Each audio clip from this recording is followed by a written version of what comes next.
Hi, my name's Kristen and you're watching Kristincooks. And on tonight's recipe, I'm going to be making macaroni and cheese and kielbasa.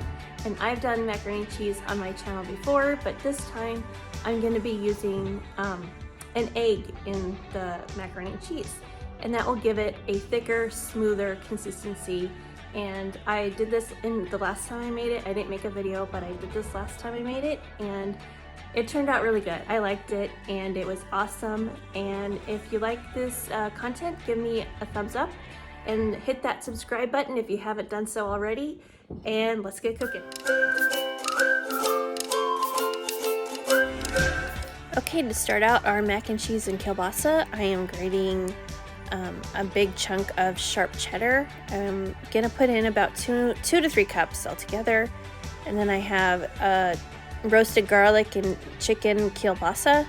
So I'm just going to finely dice these, cut them in half lengthwise, and then cut them again in half. And then go back through it and dice it up like so. And I like to do a smaller dice on the kielbasa so that it's distributed throughout the sauce.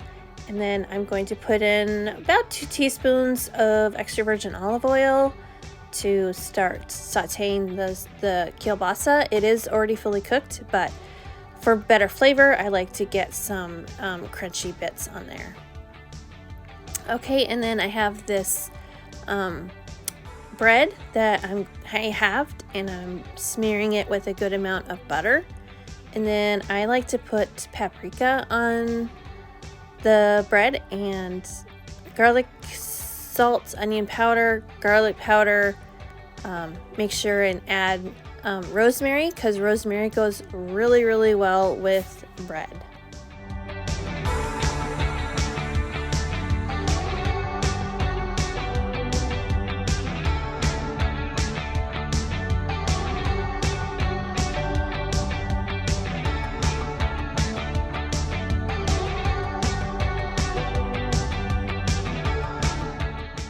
Okay, now it's time to add in my macaroni. I have 2 cups of elbows, and I salted my water. Very important to do that.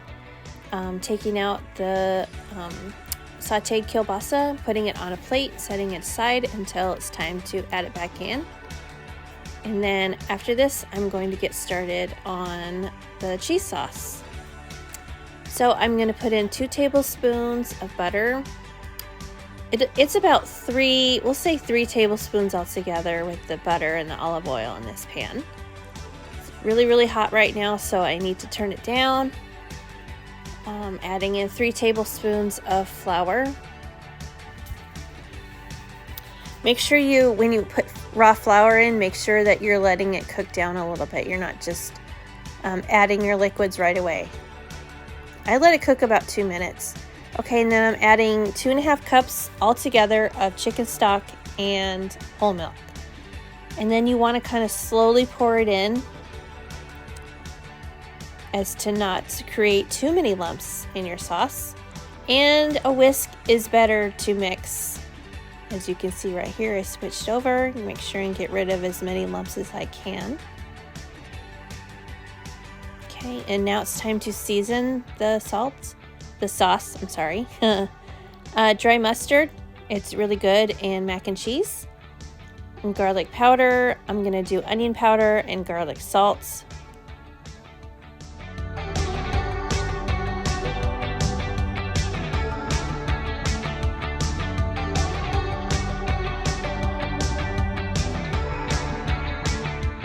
And these seasonings are just to taste. It doesn't have to be an exact measurement. Just put in what you prefer. I just want to add that I will, of course, list everything I'm doing in the description box, and the measurements also.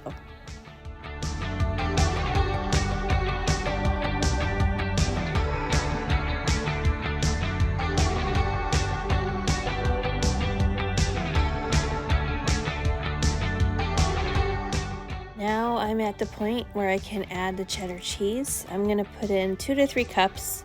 I didn't measure, you just do it till your heart's desire on this. I like to put it in until it turns like a nice, pleasant orange macaroni and cheese type of color.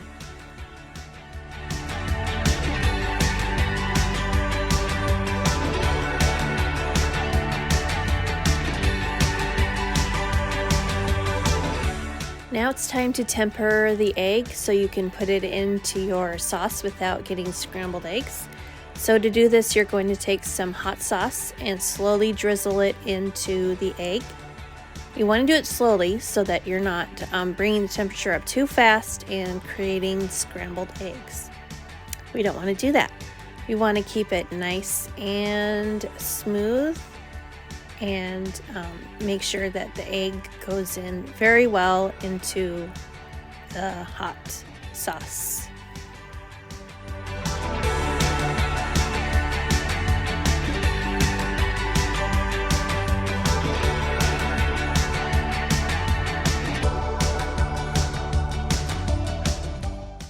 Alrighty, so the egg is up to temperature, and I'm adding it slowly into the sauce while stirring continuously to make sure we don't get scrambled eggs. Okay, and then it's just amazing how quickly it thickens it up. You can tell right there, it got nice and thick. So I'm adding the kielbasa back into the pan to get hot again. Adding in the hot macaroni. I didn't rinse it. You just leave it hot right out of the pan, and it'll soak in the sauce really well that way. If you rinse it off, it just, you're slowing down the process here, so don't rinse it. Just put it in there. Okay, and then I'm gonna add just some cheddar cheese on top, just for a little bit of extra cheesy garnish. Okay, put a lid on it, and then for a side, I'm putting in some butter with some minced garlic, about 3 cloves here. And then I'm gonna add in a can of green beans, just a really simple side. I was gonna do salad, but I decided not to. Green beans sounded pretty good with this. I'm gonna salt and pepper it. And I like to add in a nice squeeze of lemon juice. It just adds a nice tang to the plain green beans out of the can, It just livens it up and makes it more pleasant, I think. I like it. Okay, and then dinner is ready. Look at, we ate almost this whole pan. I have a family of 4.